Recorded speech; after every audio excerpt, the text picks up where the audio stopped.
conversation is the most valuable tool at the disposal of Homo sapiens. Do you agree with that statement? Yes, I do.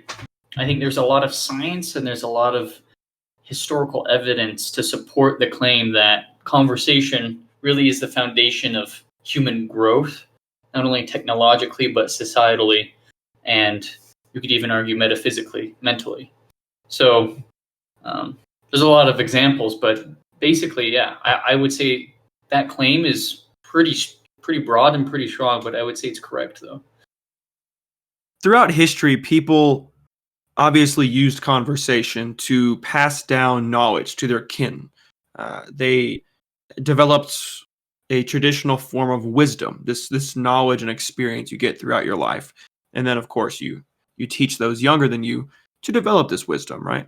You converse with others to learn from different tribes, to develop trading routes, all of these things. And those sound very foreign to us today.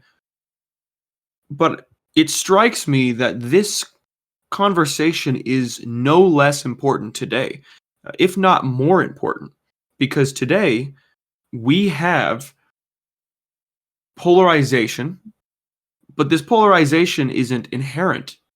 Rather, it's a development because of our increased accessibility to information and our seeming inability, at least on the fringes, to empathize with one another. For example, when you meet someone and they disagree with you vehemently, I can almost guarantee they are disagreeing with you out of good intentions. No one is trying to be a contrarian out of poor will, at least generally speaking. But people are really doing what they think is best for those around them, whether it's a certain religious practice or it's a certain political identity or a group norm. They really just want to do what's best for the world. And everyone has different values, whether they're economic or spiritual or otherwise. But as soon as you fail to understand that everyone's trying to do their best, and you find that conversation is now foreign because it makes you uncomfortable, we have a serious problem at hand that I think we are in right now, and it's only going to get worse. So let me touch base on a couple of things you said there. First off, I'll agree with your last statement that it's going to get worse if we don't do anything about it now. And there's a whole slew of reasons for that. But another thing I want to point out first is that I feel like a popularized, maybe not even popularized, but a term that's been thrown around that kind of refers to this way of thinking that everyone does things out of, the best will within them is moral subjectivity, right? That everyone has a different guiding principles of morality, and that we're all on a quest to fulfill those requirements to the best of our abilities, And I know there will be a lot of people that will say, well, isn't that crooked, right? Because you could argue the same thing about Nazis in Hitler's Germany in the 40s and 30s.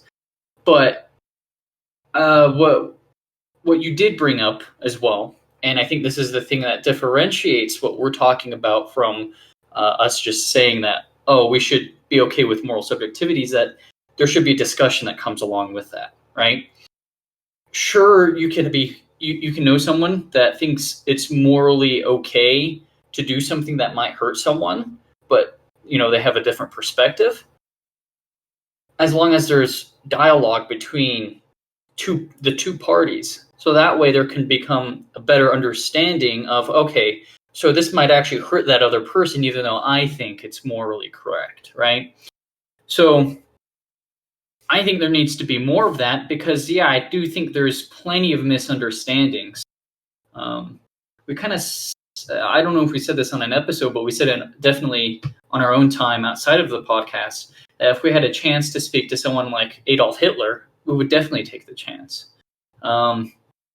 It's a fantastic opportunity to see into the head of someone that is historically seen as completely psychopathic and completely malicious.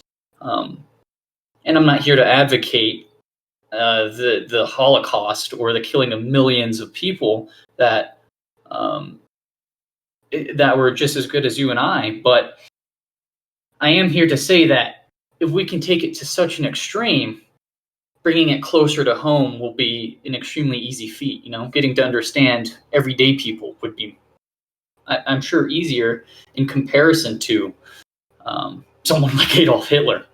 So I think there needs to be a strong move towards people opening up to each other and being okay with this discomfort that you mentioned, because it definitely is present when someone disagrees with you. You're like, oh, do you not like me? But most of the time, that's not necessarily the case. And if it is, it's because of a misunderstanding. Did I miss anything there? Did I tackle where you're hitting at?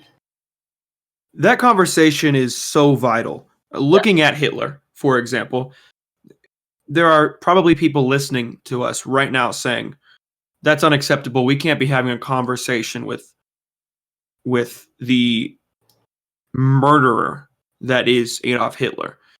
But think about this. If the Jews were given access, if they were given a platform to converse, it makes you wonder what would have happened. Maybe nothing would have changed. Maybe Hitler's influence over Germany was too great. But it does make you wonder that if everyone truly did have the ability to speak and had the ability to be heard, and everyone was willing to at least listen, I can't imagine the general public would be convinced that killing Jews is the best option. There's these arguments that you'll hear online for people saying that the Nazi soldiers were about as bad as they come, the worst people you can think of, millions of terrible humans. And yes, the deeds were clearly horrible. No one's arguing against that.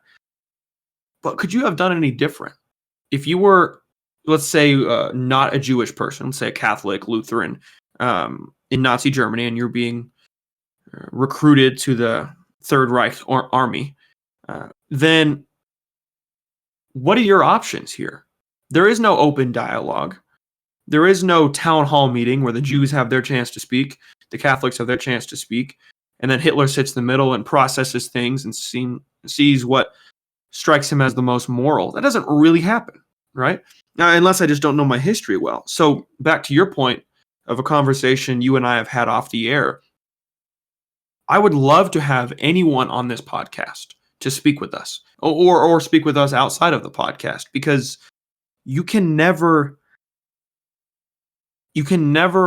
reach resolution. The good ideas can never float to the surface, and the bad ones can never be criticized if you don't know what the bad ideas are and you don't know what the good ideas are. If you can't hear them, there's no way to support them, and there's no way to denigrate them. I agree tenfold. There's a real problem today where I feel like it's been painted, at least the dialogue, and I'll only talk about America, the United States, because it's the only country I'm really in the loop about when it comes to public discourse, is that it seems there's only two sides to a story, and that's the black and the white, the right and the wrong. And I feel like oftentimes the answer is found somewhere in the middle when both sides talk it out and reach some form of middle ground.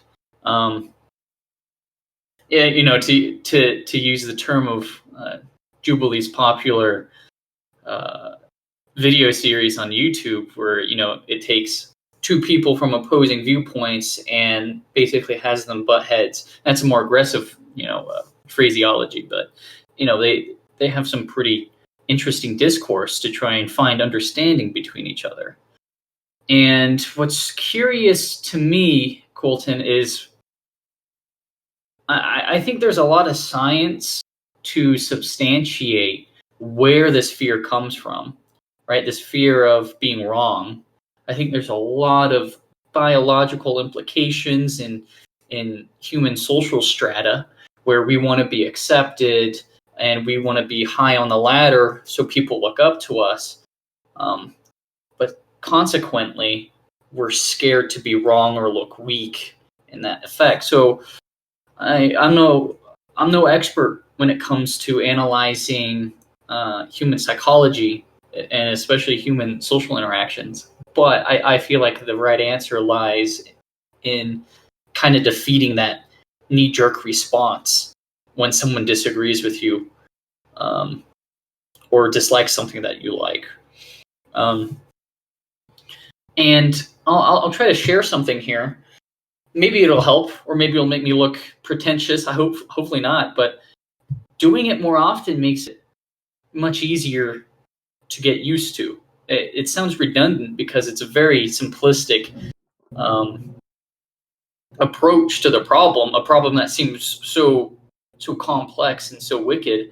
But really, if you continue to just absorb people's information when they're trying to disagree with you, it becomes easier to notice when those thoughts start appearing in your head that are telling you to be angry, and to not let those take control of the situation. It's kind of like almost a cognitive feat, so to say. But if there was something I were to urge to the public, it'd be to practice that, because that is the only way I think we could really move forward with something closer to the right answer. Looking at recent history, the civil rights movement, right? And I bring that up because race is an extremely relevant issue in the United States right now. It's extremely touchy, and I feel like as soon as someone brings it up, the whole room, no matter what type of environment you're in, the whole room can go quiet with awkwardness. And it really shouldn't, I feel like we should be able to make jokes about this stuff. We should be able to be lighthearted about these things, because when we're not so attached to them emotionally, and we're not so instantaneous to get inflamed, then I think we can look at it with more levity. I think that's what's required. This leads to a deeper point that you seem to be hinting at. Self-awareness is hard. Introspection is hard. But it's almost a requisite to change your understanding, to think beyond the knee-jerk reaction, as you said. Because whenever you are responding in the moment, if you are going through the day by day, not aware of how you act, which again is not easy to be aware of how you act, but if you are just living your life as a seemingly deterministic robot, something happens, you respond as you are inclined to because of your emotional reaction, then you have no ability to change your mind.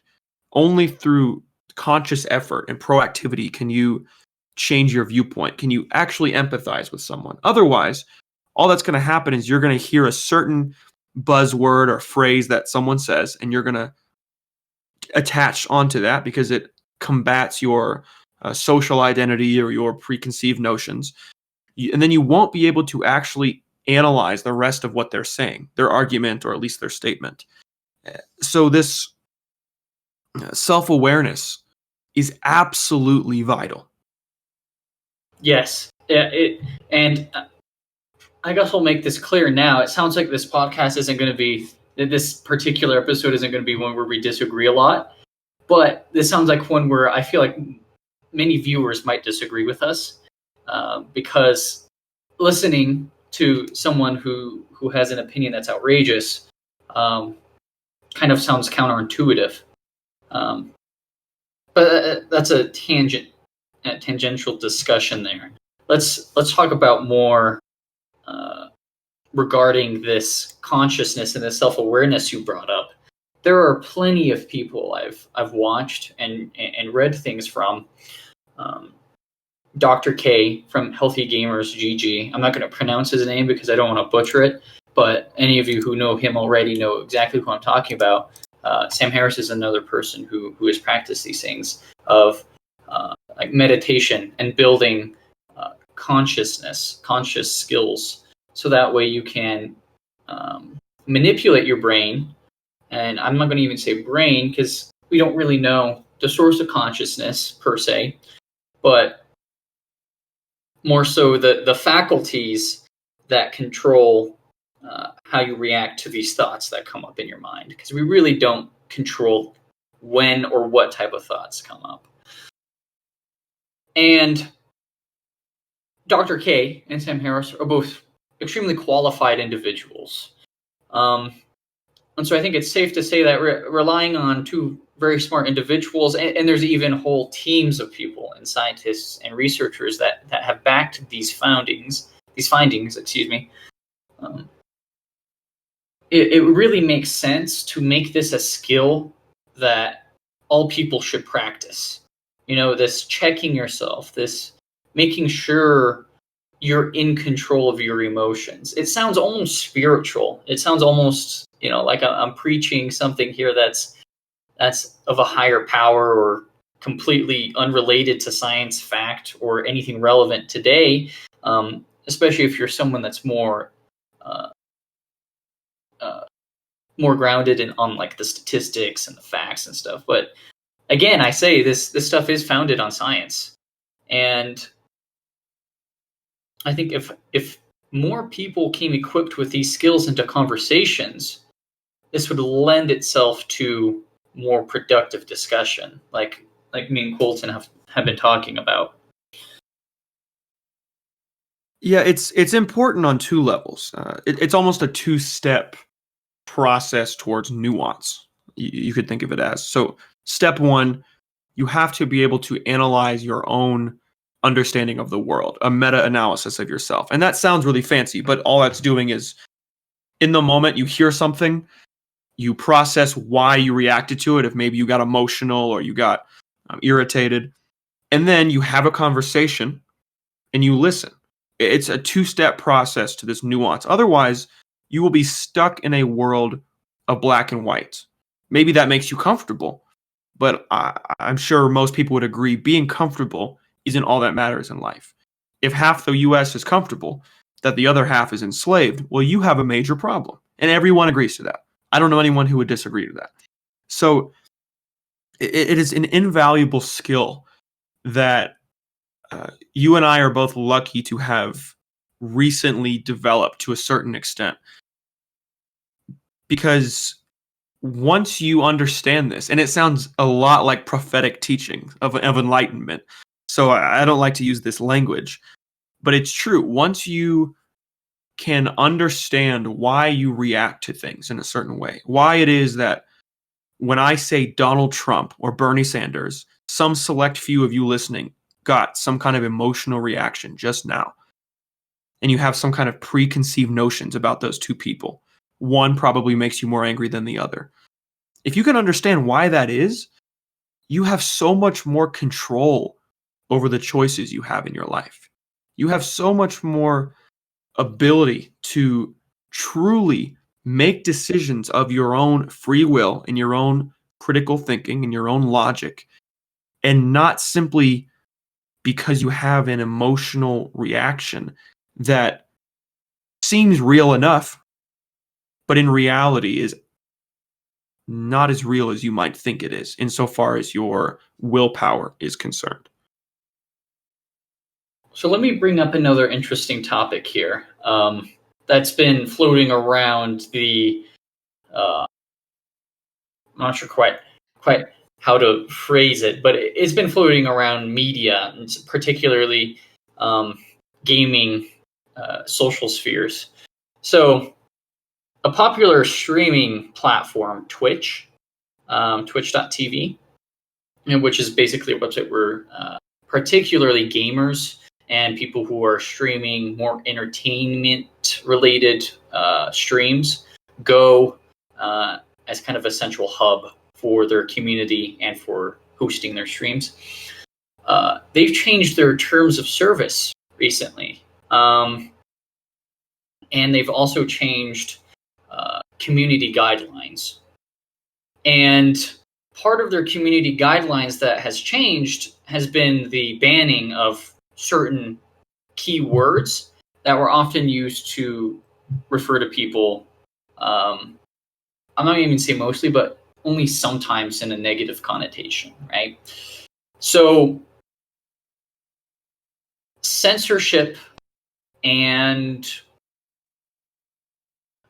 I guess I'll just leave it as censorship for now on expressive websites is particularly interesting to me because a lot of these websites, a lot of these organizations, Twitch, YouTube, for example, were kind of founded on this idea of spreading ideas and spreading creativity in the world, right?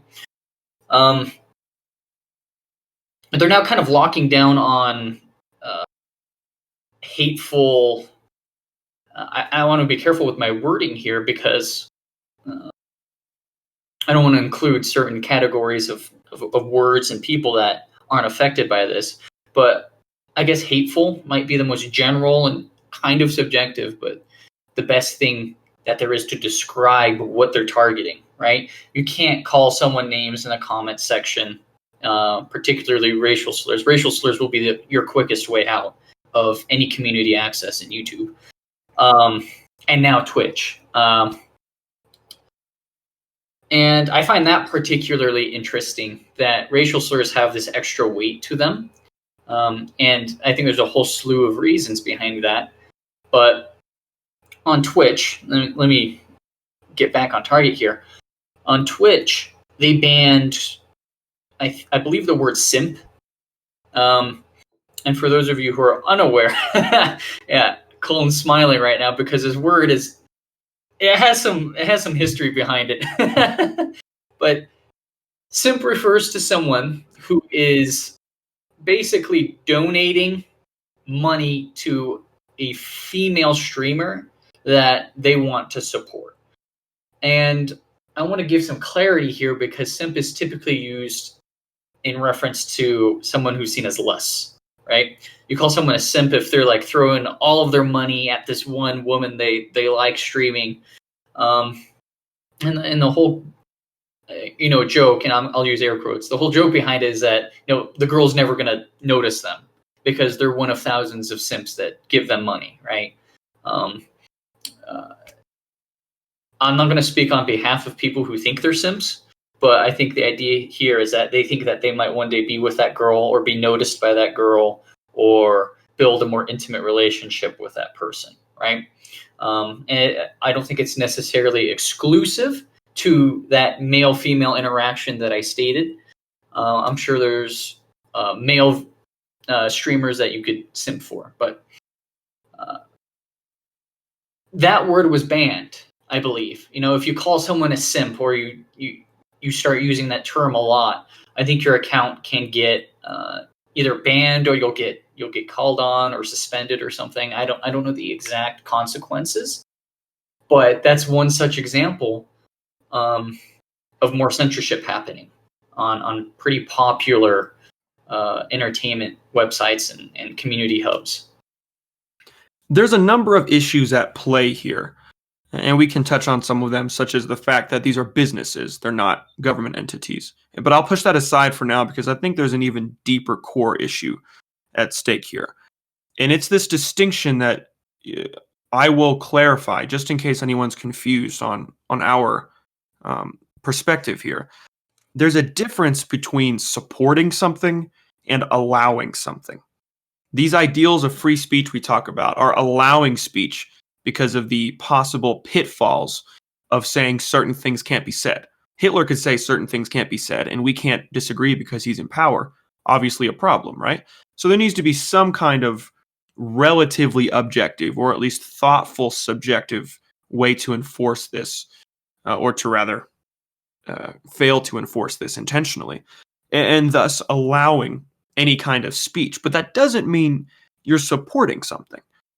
So it doesn't mean if I walked up to someone who was black and called them the N-word, not because they're a homie of mine and we're close and all of these things, but because I'm just racist.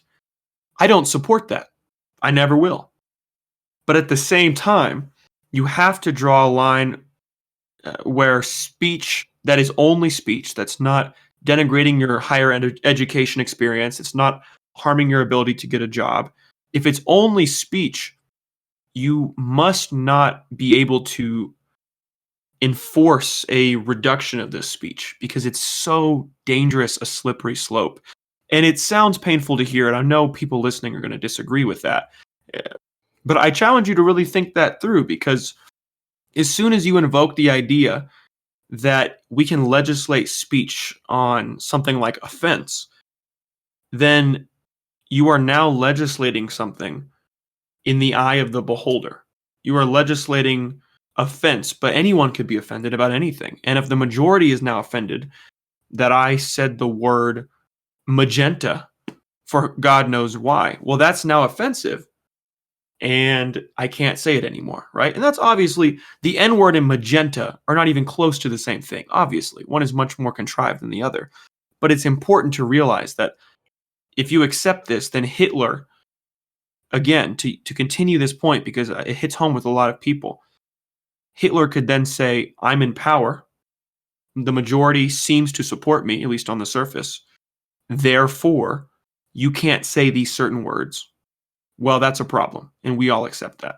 So, do you disagree? Do you think I'm on any wrong line of thinking here in making this distinction between supporting a certain kind of speech, saying, I like this, I think you should call people racial slurs, and simply allowing that because of the danger of a slippery slope? Let me walk through this step by step. I'm certain at the end I'm going to end up agreeing with you, because I think the premise is I see eye to eye with the premise. So this is going to be very interesting, because anyone who disagrees with us is going to disagree with both of us at the same time. But I think it's incredibly dangerous. But let me flip this on its head real quick. You think what is incredibly dangerous? I think censorship is incredibly dangerous, regardless of what it's trying to censor, right? So these community hubs, YouTube, Twitch, Twitter, whatever else you use, I think the motivation behind the censorship is trying to pursue this idea that they've created of a safe and friendly community, right? I don't think anyone thinks of a group of people calling each other racial slurs and saying they should go jump off a bridge as a friendly community. And so, in lieu of those goals, I think censoring those words makes perfect sense. Contrary to that, though, that removes any semblance of freedom on that platform, in my opinion. I don't think there's a place in this world I can go without finding someone that would disagree with me or even call me names. And that's okay. To tie this back to the first section of our podcast, I don't, and usually I do actually, but I don't let that knee-jerk reaction of being insulted and being angry control my actions. Or at least I don't try to. Maybe it'll happen sometimes, it happens to all of us. We're all human. You get stuck in traffic and it really pisses you off, and someone doesn't know how to drive in front of you, and all sorts of things can just get you going. But it's all about controlling that. And I think when we talk about censorship and the lack thereof, that skill is particularly useful. But I think it can be very dangerous, because how do you define a safe community? I know I talked not too long ago about, obviously it sounds nice when everyone's being nice to each other and saying praising each other all the time. But I would even argue, this might be a stretch of an argument, but I could even argue that wouldn't even be a safe community. Let's say someone's doing something terribly wrong, or maybe not on a moral sense, but just on a technical level. Let's say they're trying to put together an IKEA chair and they're doing it completely wrong. If all people are doing are praising them because hate speech isn't allowed, they're never going to get it right? Or you can't call someone names. That's a very, very narrow-minded train of thought. But I think it's interesting to explore that, just like the rest of them. So, do I think it's... And let me clarify this too, Colton. Do I think it's bad when people call other people racial slurs? Yeah. I'm not a fan of that. But this is where the distinction you just got done setting up comes into play. I don't think that's okay, but it's going to happen. And I'm not here to stop every instance of that happening. If that happens to you, and you have my condolences if it does. And not just you, Colin, but any of our viewership. That's horrible. But we have to think about, in my opinion, the circumstances where that presents a threat to your livelihood and your chances of success. If Joe Schmo on Discord or Joe Schmo on Twitter calls me a whole bunch of names, right? But he's some random guy. Okay, well, I don't care. I'll move up about my day. Maybe like 10 of his friends do it, right? But we have to be intelligent as a group of people to analyze when that line is crossed. If the whole country is doing it, okay, maybe there's something wrong. If popular figureheads are doing it, that's also dangerous, right? And that's why I think celebrities, streamers, singers, writers, anyone, celebrities have a lot of power in this world. I think what they say is very dangerous because many people will follow in their footsteps regardless of thinking critically, which is, again, why we talked about having this level of self-awareness. We all need to have it. Otherwise, Miley Cyrus could say something completely insensitive to a group of people and we'll think it's okay and we'll go along with it, right? This is why that line of what's allowed, not even what's good, but just what's allowed, cannot be drawn within the parameters merely of offense. And I emphasize this point because, as you said, and as I mentioned earlier, if your day-to-day life, if your, again, ability to have a higher education, your career, if all of these things are being damaged, that is unacceptable and that is absolutely enforceable. I certainly agree to that. And if a politician is spreading views that are leading to violence against a group of people, that needs to be at least looked into. And there is a higher standard for those in influence because they have large followings. I'll cede that point as well. But at the same time, if we try to draw this line within merely the bounds of which speech is better, and we want to get rid of the speech that one majority during this time in history thinks is worse, you have the danger of failing to differentiate between hate speech and constructive criticism. Because as soon as you do this seemingly benevolent endeavor of legislating hate speech, which again, I think most endeavors into legislation are good-willed. I wholeheartedly believe that. But as soon as you do that, you don't have the ability to then decide when that can stop. You cannot, as far as I can tell from any arguments I've heard, you have no way to stop. So if I constructively criticize someone, say I'm in a management position at my job and someone is doing a job poorly and I'm criticizing them, I'm saying, hey, you should be doing it like this and you need to be correcting yourself. And then they get offended and say it's hate speech because of their perception of me as someone in power. Well, that's dangerous if that is a truly damaging offense in the legal system, that I accidentally offended them and intent is not taken into account. And that really leads me to another point that I don't think gets talked about enough, is intention. Do you think, Kaylin, that there is a difference to be had between someone who intentionally, let's go extreme, someone who intentionally kills their neighbor and someone who accidentally runs over their neighbor because they were in a phone call or they were distracted by something at their front door, let's say? Do you think there's a difference there? Because I have a pretty strong opinion on this, but I'm curious if you think the same way I do. I would hope any sane human watching our this episode would say there is a difference, because there totally is. Killing someone on purpose means that, right? This is going to sound redundant at first, but it's to help explore what doing something on purpose means, right? Killing someone on purpose means you wanted something to result from their death, right? And if you're going to kill someone, that's usually because you want something good to happen. Humans, everything, most things on this planet don't do things so that way they're worse off, right? No one's going to act upon something to be worse off in the end. 99.9% of the time, you're going to go into a situation and perform actions that produce the outcome that you desire, that you perceive as better off. Exactly. Killing someone intentionally means that that person, somewhere along their decision-making process, decided that to take this life means that I'm better off, right? And so there's a whole train of thought that comes into intentionally killing someone that never passes the mind of someone who unintentionally kills someone. The person on their phone was probably just trying to get home. The kid's crying, throwing up.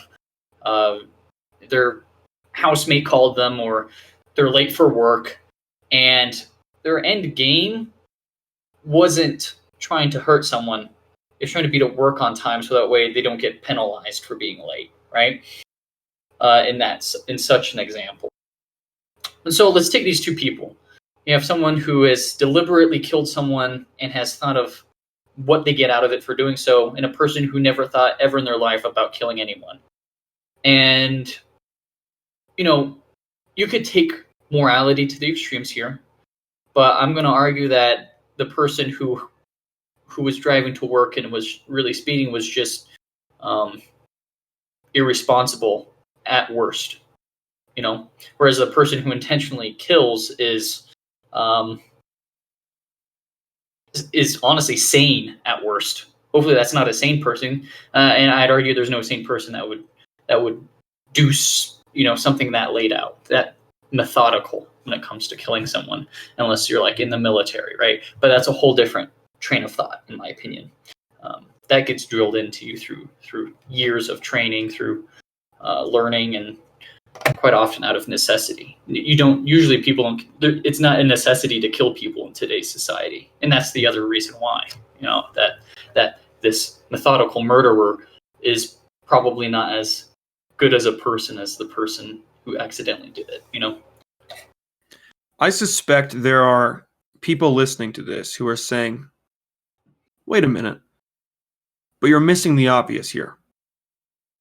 Two people just died. In either scenario, a person died. In either scenario, that person, let's say, had a family. The family is equally upset. The family is equally annoyed.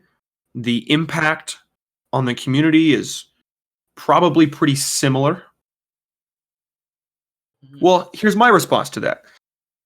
Even if you take this utilitarianistically, let's look at the long-term implications of this. Because, yes, in the short term, it looks to be equally troubling.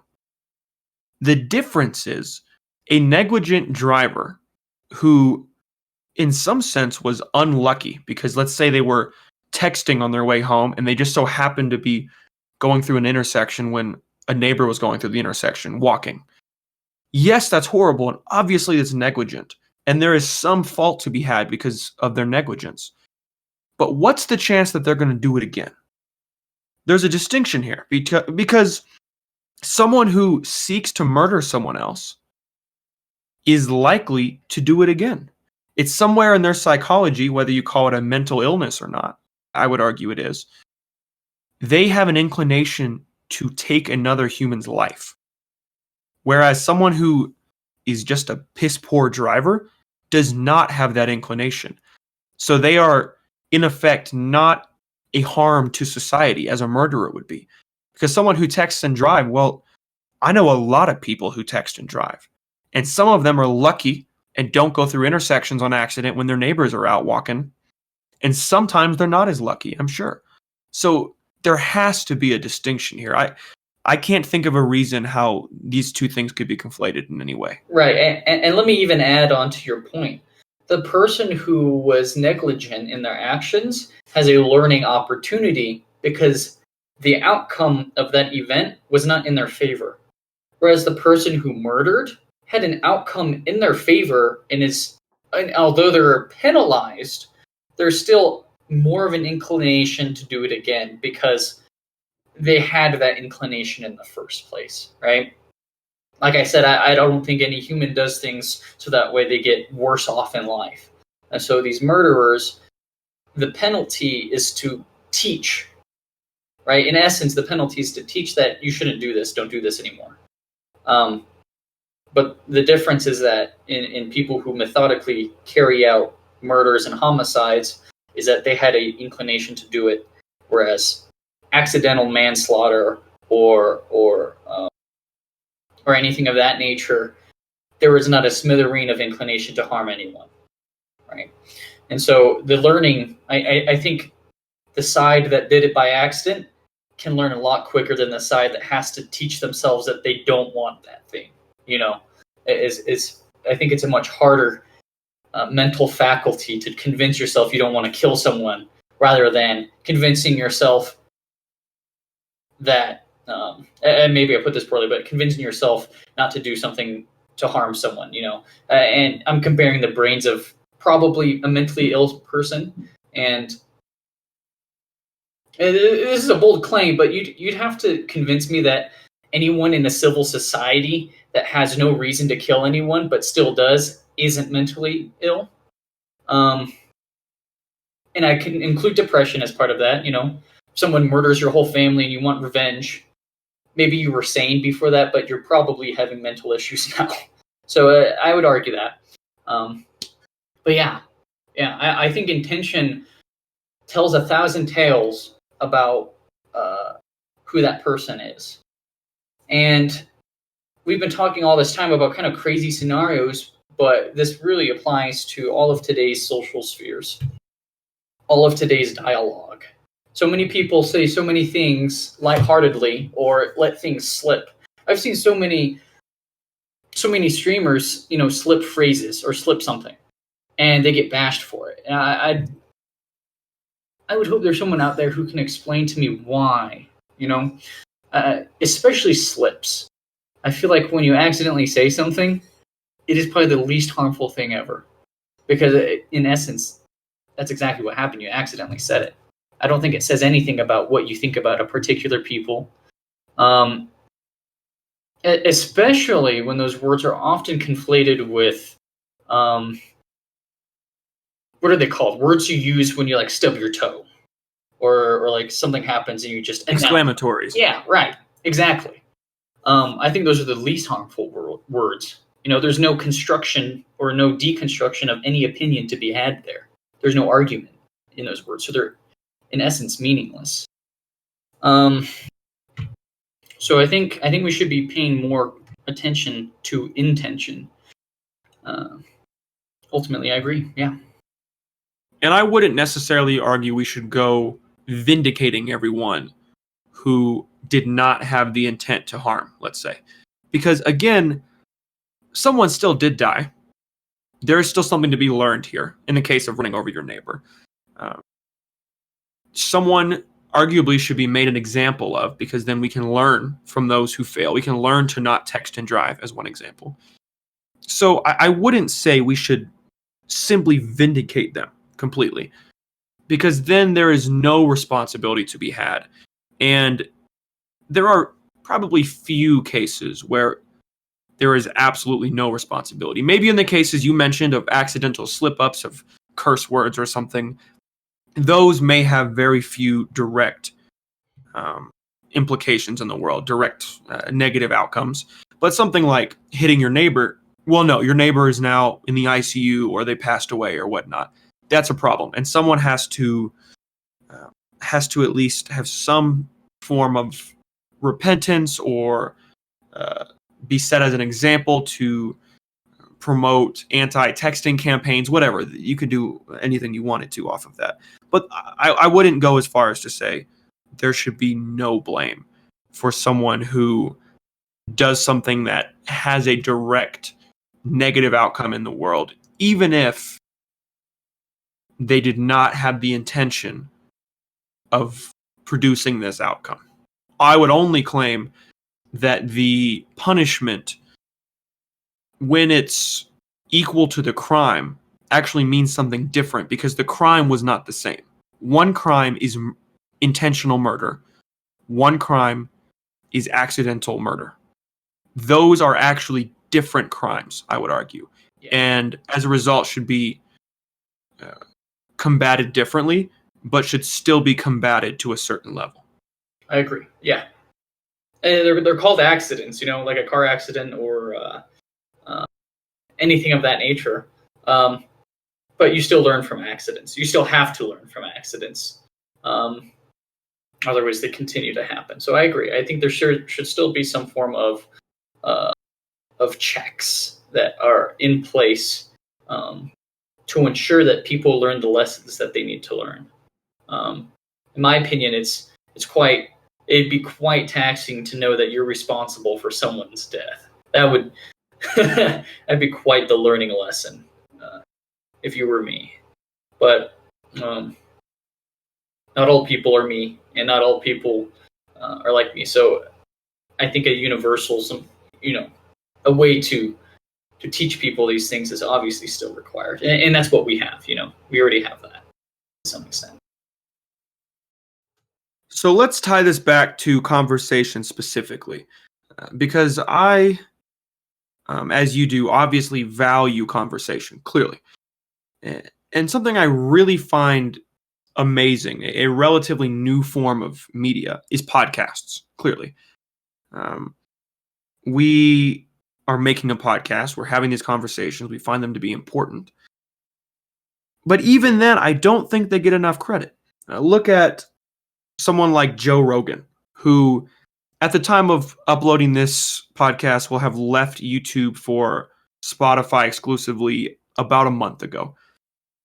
That shook the YouTube space, that community. And economically, sure, it opened gaps for people to fill, like Lex Friedman, kind of the upper echelon version of Joe Rogan, or Sam Harris, or on a more comedic side, maybe H3H3, things like that. There are lots of economic gaps to be filled. But it also brings to light how much people are starting to value these conversations. I have optimism because people were upset whenever he left, because Spotify, for example, doesn't have a comment system. You can't interact. You don't have the ability to criticize the bad ideas and promote the good ones, which is why I love this podcast. On YouTube, at least as it stands today, you can listen to people who you may vehemently disagree with. You may think they are terrible people, or you may think they are wonderful people. And then you can like or dislike a video, and you can leave comments. Comments can get responded to, they can get upvotes, and the collective agreement of what's okay and what's not can come to the forefront. But whenever you move to a platform like Spotify, for example, not to call out Joe Rogan as doing anything he was not within his means to do. Obviously, it's a great business deal. But I would argue you lose a portion of the benefit that you would otherwise have from a podcast, a long-form conversation. Because even some podcasts are interviews, but at a certain point, they simply become conversation. The value of why Joe Rogan was so great is he would have people smoke weed and drink whiskey on the podcast. And although having Elon Musk on and getting 30 million views might drop the Tesla stock 9%, it also lets us see who Elon Musk really is as a human, as a creative, as a visionary, whatever you want to call him. And it allows us to criticize the true ideas, the people who are really, the beliefs of these people that are really being expressed, not simply their 3-minute soundbite on Fox News or MSNBC. It lets you see the real ideas as they really are to be expressed. So I am at least hopeful that podcasts are a wonderful avenue for continuing to pursue this form of conversation, because people can listen while they're doing other things. They could just watch it and spend the time, a couple hours focusing on it. And they can react themselves. They can respond. They can have conversations with their family. They can go back and rewind. That strikes me as absolutely invaluable. Half of the joy I derive from doing this podcast with you, the other half being obviously hearing your take on things and talking about things that no one else, maybe my very close family. would talk to me about, right? I'm not going to go talk to my homies, that I play video games with about this stuff at all. The conversation will die 3 lines of conversation in because they're not interested, or we've come at an impasse or something, right? It never carries beyond that initial intrigue. But if you can humor these ideas, right, then I think you can actually get something out of them. And where I was going with that train of thought is that the other half of pleasure I get from this is the idea that one day a lot of people, maybe not even a lot, just even a few people would listen to this, and all of us could learn something from each other, right? Because I think something I get from this personally is getting closer to a goal I have of better understanding myself as a human and hundreds of other people, if not thousands of other people, and you, Colton. So I think it's a vitally important tool because it allows us to find what we really mean when we say things and what other people really mean when they say things, because we're giving the conversation a chance, right? Most conversations that hold merit don't only last 2 minutes, right? They're not a 30-second reel or highlight. It's a 50-minute long conversation where you're going back and forth and you're spouting things at each other. And whether you agree or not doesn't matter, because at the end of the day, you're going to have learned more about a different perspective. And if it wasn't a different perspective, maybe you got closer to the truth. You never know. And so, yeah, I think dialogue has to be on the forefront of human importance in coming years, because it is going to be what drives the change and what drives the happiness, in my opinion, ultimately the happiness of the human race and our success as a species. And the most important thing, in my eyes, is that these conversations allow us to change our minds. That's an important point, because I'm sure there are plenty of people out there who are saying similar things to us. We need to have free speech. We need to have conversation. Those people surely exist. But we have to be not just empathizing, but not simply invoking cognitive dissonance. Because once you can enter a conversation that is not a 2-minute interview, it's not simply sound bites, that someone is truly going to listen to what you have to say, and they're going to give you counterpoints, and you all can bash it out until a new and improved thing has been created. You can now change your mind. You have the ability to say, wow, I learned something from someone who knows more about physics than me, or knows more about philosophy, or just has a different perspective because we were raised differently. That is immensely important. And as soon as you are willing to change your mind, not simply listen, but actually take in someone's information and let it shape your own perspective, and do that perpetually throughout your entire life, the best opinions, the best truths will come to the forefront. I am wholeheartedly confident about that. I have no doubt that if we are willing to listen to one another and battle what they say and understand their logic and present our counter arguments and do everything we can to find the best answers will likely be found.